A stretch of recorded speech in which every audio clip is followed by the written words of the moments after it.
Hello friends, welcome to Kushi Trick English class. Today we are discussing about history of Bikaner. First of all, happy Makar Sankranti. आपको मकर संक्रांति की हार्दिक शुभकामनाएं। उड़े उड़े पतंग, मेरे मन की पतंग, उड़े पतंग उड़े पतंग।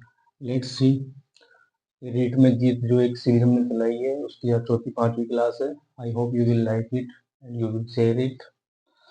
फर्स्ट ऑफ ऑल, बीकानेर का जो इतिहास है उसके लिए कहते हैं यहाँ पहले जाटों का शासन हुआ करता था, गोदारा जाट।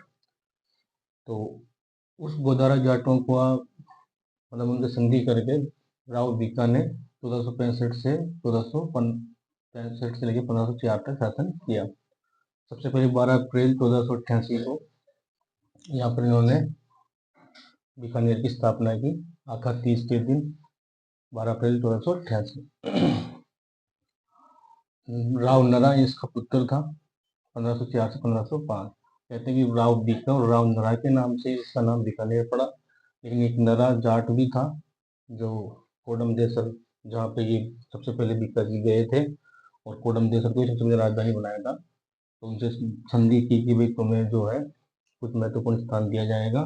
तो वो उस क्षेत्र को फिर राव बीका ने अपने अधिकार में किया और उसके बाद से फिर बीकानेर के जो गोदारा जाट थे वो बीकानेर के राजाओं का राज तिलक करते थे। तो इस तरह से उस नरा जाट के नाम से और बीका के नाम से बीकानेर पड़ा और फिर बीका ने उसी नरा जाट के नाम से अपने बेटे का नाम भी नरा रखा। फिर लूणकरण 1505 से 1526। लूणकरण को दानी शासक भी कहते हैं। इसने लूणकरण झील और लूणकरण शहर बसाया। फिर जैत सिंह 1526 से 1541। जैत सिंह ने जो है डोसी में एक युद्ध लड़ा था, हरियाणा में नारनौल में, उसमें युद्ध करते हुए मर गया था। और जैत सिंह के समय आपके बाबर का पुत्र था कामरान, उसने भी राती घाटी पर आक्रमण किया तो उसको भी इसने हराया था। राती घाटी दुर्ग को जो है पहले सौभाग्य दुर्ग भी कहते थे। वहां पे जैत सिंह ने एक दुर्ग बनाया था। कल्याणमल 1541 से 1574। कल्याणमल ने 1570 में नागौर दरबार में अकबर की अधीनता स्वीकार की थी और अपने दोनों बेटे राय सिंह और पृथ्वीराज राठौड़ को भी साथ में ले गया था। यहाँ से अपन कल्याणमल से एक तरह से इसको मेवाड़ और मारवाड़ और अकबर से लिंक कर सकते हैं। देखो, राय सिंह 1574 से 1612। कहते हैं कि राय सिंह जो है, मान सिंह और राय सिंह दो ही अकबर के दो आधार स्तंभ थे, या तो मान सिंह या फिर राय सिंह। और एक समय जहांगीर के समय तो राय सिंह को ही सबसे ज्यादा तवज्जो मिलने लगी थी, मान सिंह को तवज्जो कम दी गई थी। तो राय सिंह और मान सिंह ने जो है बहुत मुगल शासकों की सेवा की थी। इसके साथ अपन मारवाड़ का इतिहास भी लिंक कर लेते हैं। 1438 से 1489। ये वो समय था जहाँ पे जोधा था और जोधा ने जो है अपने पुत्र को बीका को जो है मजाक की थी कि भाई तेरे से कुछ नहीं होगा। इसलिए फिर बीका ने जो है जोधपुर छोड़ के बीकानेर में जाके अपने चाचा कांदे जी के साथ में कोडम देसर को राजधानी बनाया था। तो जोधा ने सातल देव को शासक बनाया था, जो एक उसकी रानी थी जिसके कहने से बीका को नहीं बनाया और सातल देव को शासक बनाया था। 1489 से लेकर 1492 में सातल देव थे। फिर सूजा थे 1492 से 1515। फिर कांगा 1515, जिसको आपने याद किया था 15 का स्क्वायर, 15 दूनी 30। फिर मालदेव, देखो ये मालदेव से जो अपन लिंक कर रहा है 1532 से 1562। तो देखो ये रहा 62 कल्याणमल था, इधर इधर राय सिंह था। फिर चंद्रसेन 1562 से 81। तो ये हो रहा है इधर भी लिंक। फिर आपके थे उदय सिंह, क्योंकि 3 साल खालसा था, 81 82 83। 83 से लेकर 95 उदय सिंह और सरदार सिंह 95 से 11। फिर राय सिंह ने जो है बहुत सारे अभियान, जैसे कांधार अभियान, बलूचिस्तान अभियान, मान सिंह का साथ भी दिया था। और फिर ये 1572 से लेकर 74 का मारवाड़ का भी जो है प्रशासक नियुक्त किया गया था, अकबर ने इसको भेजा था। और चंद्रसेन को दंड करने भी इसको भेजा था, राय सिंह को। तो राय सिंह ने जो है बहुत सेवा की थी, मतलब मुगल शासकों की। और राय सिंह को एक आधार स्तंभ मानते हैं।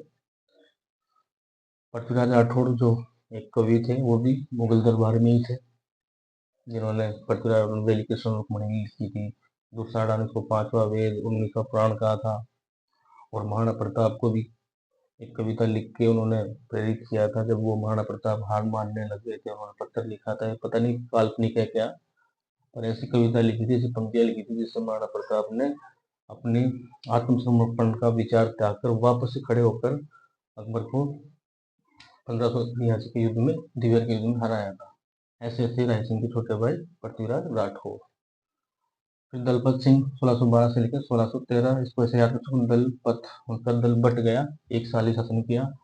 सूर सिंह 1613 से लेकर 31 तक। फिर करण सिंह 31 से 69। फिर अनूप सिंह 1669 से 1698। ये ऐसे राजा हैं जिनको बस केवल आपको नाम और अगर सन हो जाए तो कर लो, बाकी कल्याणमल और राय सिंह, जय सिंह, ये बीका, ये 4-5 राजा ऊपर के आपको अच्छे से याद करना है। फिर स्वरूप सिंह 1698 से 1700, इसको ऐसे याद करना। इस 16 से 98 से खत्म हो गया। फिर स्वरूप दोबारा से पुनर्जन्म हुआ 1700 में, ऐसे याद हो सकता है। सुजान सिंह 1700 से 1735। जोरावर सिंह 1735 1746। गज सिंह 1746 से 1787। गज सिंह को ऐसे याद कर सकते हो, 46 से 87, इधर भी 4 कम पड़ गए, इधर भी 70 के नजदीक था। इसके बाद राज सिंह और प्रताप सिंह कुछ समय के लिए शासक बने थे। गज सिंह का जो है शासन संभाला नहीं गया, तो फिर राज सिंह जिससे अपने मेवाड़ में थे, अंतिम प्रमुख राजा, प्रताप सिंह भी थे मेवाड़ में, तो वहां से भी इसको लिंक कर सकते हो। जैसे भी अपन ने राय सिंह को मान सिंह से किया था और कल्याणमल को उसके मालदेव से किया था, तो इस तरह से मेवाड़ और मारवाड़ से भी लिंक कर सकते हैं। जाटों से तो कर ही रहे हैं अपन, भरतपुर धौलपुर से। सूरत सिंह 1787 से 1828। सूरत सिंह वो था जिसने हनुमानगढ़ गुरु पे बैठने गुरु पर मंगलवार को आक्रमण किया था, इसलिए उसका नाम हनुमानगढ़ रखा था। रतन सिंह जैसे मेवाड़ में था, 1828 से 1851, मेवाड़ से लिंक कर लो। सरदार सिंह 1851 से 1872। सरदार सिंह आपके मारवाड़ में भी था, 1891 से 1911। सदी तो है ही वो, 1800 में ही आ रहा है, तो ऐसे याद कर सकते हैं। डूंगर सिंह 1872 से 1887। अब डूंगर सिंह की कोई संतान नहीं थी और सरदार सिंह की कोई संतान नहीं थी, तो सरदार सिंह क्या है, ये डूंगर सिंह और गंगा सिंह दोनों भाई थे। इनके पिता का नाम था लाल सिंह। तो लाल सिंह किसका भाई था? सरदार सिंह का। तो सरदार सिंह की कोई पुत्र नहीं था, तो लाल सिंह के पुत्र थे डूंगर सिंह, उनको शासक बनाया गया 1872 से 1887। फिर डूंगर सिंह के भी कोई पुत्र नहीं था, फिर गंगा सिंह को बनाया गया। गंगा सिंह 1887 से 1943। इसको आधुनिक भारत का निर्माता कहते हैं। इसने इतना काम किया, शायद मैं बोलता पूरे बीकानेर के शासकों ने नहीं किया।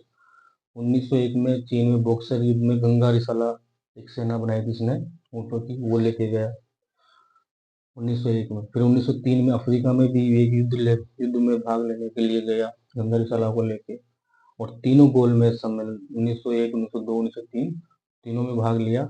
इसमें आपके धौलपुर के देवान सिंह, जय सिंह अलवर के, इन्होंने भाग लिया। इसके अलावा भी इन्होंने अपने लाल सिंह की पिता की याद में छतरी बनवाई, एक इन्होंने गंग नहर का निर्माण करवाया, और एक इन्होंने पार्क भी बनवाया, और एक इन्होंने एक विभाग बनाया, कल्याण विभाग, जिसमें सभी तरह के काम किए जाते थे।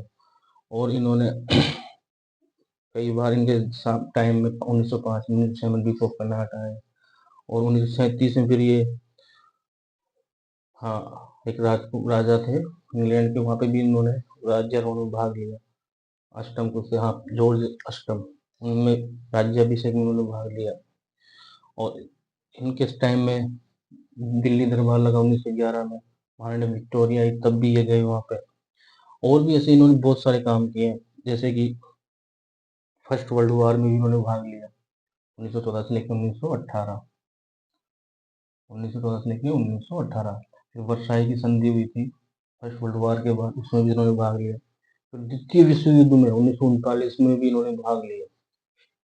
देखो, क्योंकि देखो टाइम है ना, 43 तक है, तो 1814, 18, 1914, 18 भी आ रहा है, 39 भी आ रहा है। फर्स्ट वर्ल्ड वॉर में भी, सेकेंड वर्ल्ड वॉर में, चीन में बॉक्सर विद्रोह में, अफ्रीका में भी गए कितने, तो इन्होंने बाहर जाके युद्ध लड़े। और एक ये नरेंद्र मंडल के अध्यक्ष बने थे, नरेंद्र मंडल के ये अध्यक्ष बने थे 1927 में। बटलर समिति भी थी, उसके भी ये सदस्य बने थे। कितने काम है, मतलब ये तो मैंने आपको मोटे मोटे बताए, और भी बहुत सारे काम है। तो ये गंगा सिंह थे भाई। फिर शार्दुल सिंह 1943-1956, एकीकरण के समय और आज़ादी के समय दोनों में शार्दुल सिंह बीकानेर के शासक थे। अब पढ़ते हैं अपन भरतपुर का इतिहास। कहते हैं भरतपुर का इतिहास सिंचनी गांव था उत्तर प्रदेश में, वहां से इसकी शुरुआत होती है। तिलपत के गोकुल जाट थे, 1669 में मथुरा में इन्होंने जाट विद्रोह किया। तो एक मुगल फौजदार थे हसन अली खान ने इनका विद्रोह दबाया और उनकी हत्या की। फिर दूसरा विद्रोह हुआ जाट राजा राम जाट के नेतृत्व में 1685 में, जो अपने सिकंदरा में, आगरा के सिकंदरा में अकबर की जो समाधि थी उसकी हड्डियों को निकाल के जला दिया था। फिर चूड़ामन बने 1695 से 1721। यही थे संस्थापक राजा भरतपुर के, जहाँ से भरतपुर का इतिहास शुरू होता है। बदन सिंह 1723 से 1756, सूरजमल, इसको जाटों का प्रलोभन कहते हैं, और इसमें दिल्ली की विजय प्राप्त की थी 1756-1763। तो उसको 56 से याद कर सकते हैं कि 56 इंच का इनका सीना था, मतलब बहुत बहादुर थे। जाटों का प्लाटून कहते हैं इसको, जाटों का प्लेटो। फिर है जवाहर सिंह, जिसने भी दिल्ली पे विजय प्राप्त की थी और लाल किले के गेट को लेके उन्होंने अपने भरतपुर के दुर्ग के उत्तरी प्रवेश द्वार पर लगाया था। जवाहर ध्वज भी बनाया था 1763 से 1768। और इसी समय नार सिंह जो है धौलपुर चला था, इनका छोटा भाई या कुछ था। रतन सिंह 1768 से 1769, रतन एक होता था, 1 साल शासन करता है, ऐसे याद कर सकते हो। केसर सिंह या केहरी सिंह 69 से 75। रणजीत सिंह एक बड़े शासक होते हैं जिसके समय लॉर्ड लेक 5 बार भरतपुर दुर्ग पर आक्रमण करता है, लेकिन 5 बार रणजीत सिंह उसको हरा देता है। लड़े 8 छोरा 9 फिरंगी, नहीं लड़े 8 9 फिरंगी, नहीं लड़े 8 फिरंगी 9 गोरा, लड़े 8 फिरंगी 9 गोरा और जाट का 2 छोरा। तो ये 2 थे इनके समय। एक थे दुर्जन सिंह, एक माधो सिंह। दुर्जन सिंह और माधो सिंह, इन दोनों ने जो है काफी परेशान किया था, विद्रोह किया था अंग्रेजों के खिलाफ रणजीत सिंह के टाइम पे। तो इन दोनों के लिए कहावत है, लड़े 8 फिरंगी, नहीं लड़े 8 फिरंगी 9 गोरा और जाट का 2 छोरा, दुर्जन सिंह और माधो सिंह। फिर रणधीर सिंह बनते हैं, तो ये वाटरलू टनल लेक का 5 बार नहीं जीत पाया। 1805 तक उसने 5 आक्रमण कर दिए थे। फिर इसका बेटा है रणधीर सिंह, 1805 से 1823, इसने संधि कर ली थी 1818 में अंग्रेजों से। फिर बलदेव सिंह 1823 से 1825। फिर बलवंत सिंह, जिसने गंगा मंदिर का निर्माण शुरू करवाया, एकमात्र पूरे भारत में गंगा मंदिर भरतपुर में ही है। ये बिल्कुल आपके लोहागढ़ के दुर्ग के सामने है। 1825 से 1853 तक शासन किया और भरतपुर में जामा मस्जिद का निर्माण भी करवाया। और इस गंगा मंदिर का पूर्ण काम तो आगे चल के बलजिंदर सिंह ने करवाया था, शुरुआत नींव बलवंत सिंह ने रख दी थी। जसवंत सिंह 1853 से लेकर 1893, इसने अंग्रेजों से नमक संधि की थी। राम सिंह 1893 से लेकर 1900, इसको ऐसे याद कर सकते हैं, राम सिंह जैसे जयपुर का राम सिंह था, वो भी इसी टाइम पे था 1857 क्रांति के समय। किशन सिंह 1900 से लेकर 1929। फिर बरजिंदर सिंह 1929 से लेकर 1948, ये अंतिम राजा था जिसने गंगा मंदिर का निर्माण पूरा करवाया। फिर ये एकीकरण के समय भी बरजिंदर सिंह ही थे और आज़ादी के समय भी यही थे। अब पढ़ते हैं अपन धौलपुर का इतिहास। जैसे सिंचनी गांव से भरतपुर का एक तरह से उद्भव हुआ, तो ये एमपी का एक गोहद गांव था, वहां से धौलपुर का उद्भव हुआ। गोहद का एक शासक था महासिंह, उसने किला बनवाया था गोहद किला। फिर उसके बाद में भीम सिंह था। भीम सिंह ने जो है एक आप ग्वालियर और इस पे अधिकार कर लिया था गोवध पर। फिर लोकेंद्र सिंह था, तो लोकेंद्र सिंह को तो फिर ये मराठाओं ने और अंग्रेजों ने मिलकर गोवध और ग्वालियर का 1779 में शासक स्वतंत्र राज्य बना के दिया था, गोवध और ग्वालियर का। फिर कीरत सिंह 1805 से 1836। फिर भगवंत सिंह 1836 से लेकर 1873, इसने विलास खास की स्थापना की धौलपुर में भगवंत सिंह ने। फिर निहाल सिंह है, जिसको प्यारा राजा साहब भी कहते थे, और ये सर दिनकर राव इसके सरंग सिंह के छोटे थे निहाल सिंह। तो और मेजर डेनी इसके पॉलिटिकल एजेंट, मतलब राजनीतिक सलाहकार थे। मेजर डैनी और सर दिनकर राउत दोनों इसके राज्य को संभालते थे। राम सिंह 1901 से 1911। तो राम सिंह तो हो ही जाएगा, देखो 1901, राम एक ही था और एक एक 11 वर्ष का वनवास, इसे याद कर सकते हो। देवभान सिंह 1911 से 1948 ये अंतिम शासक थे, और यही इन्हीं के समय पे आज़ादी के समय भी यही थे और एकीकरण के समय भी यही थे, और नरेंद्र मंडल के सदस्य थे। प्रथम गोलमेज में भाग लिया था, गोलमेज सम्मेलन गंगा सिंह मैंने बताया तीनों में लिया था, इसने प्रथम में लिया और अलवर की जयसिंह के साथ में लिया। 18 मार्च 1948 को राष्ट्र प्रमुख बनाए गए मत्स्य संघ के। इस तरह से ये आपका जाटों का एक इतिहास था, जाट लैंड जिसको अपन बोलते हैं। I hope you will like it and you will share it. आप एक रीट में जीत की जो श्रृंखला अपने चलाएंगे 2 मिनट 5 मिनट 10 मिनट जितनी भी क्लास है 17 तारीख तक ले पाएंगे, 4 या 5।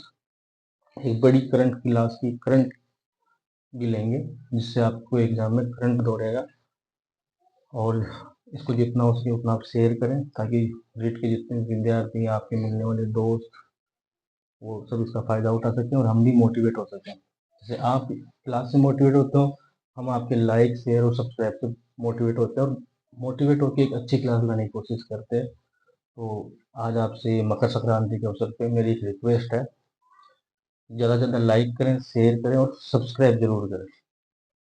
जितने मेरे टारगेट है 300 350 सब्सक्राइबर अभी शायद 500 या 1000 हो जाएंगे तो मैं एक बड़ा बोर्ड ला के एक बड़ी क्लास आपके लिए स्टार्ट करूँगा, ये मेरा आपसे वादा है। क्योंकि छोटे बोर्ड में थोड़ा सा कई बार वर्ड दिखाई नहीं देता है, क्लास छोटी होती है, बड़ा बोर्ड हो तो। और ये मैं जब करूँगा जब आप मेरे को 500 या 1000 सब्सक्राइबर करके देंगे, तो ये आपसे मेरी एक रिक्वेस्ट है, तो आप जरूर करेंगे। और इस विद्या का जो है जितना अपन प्रचार करते हैं उतनी बढ़ती है, तो ये कोई नुकसान नहीं है, अच्छी चीज़ है आपके लिए भी मेरे लिए भी। तो माँ सरस्वती की आपकी कृपा रहेगी, मेरे पर भी रहेगी और सब पर रहेगी। जय माँ सरस्वती।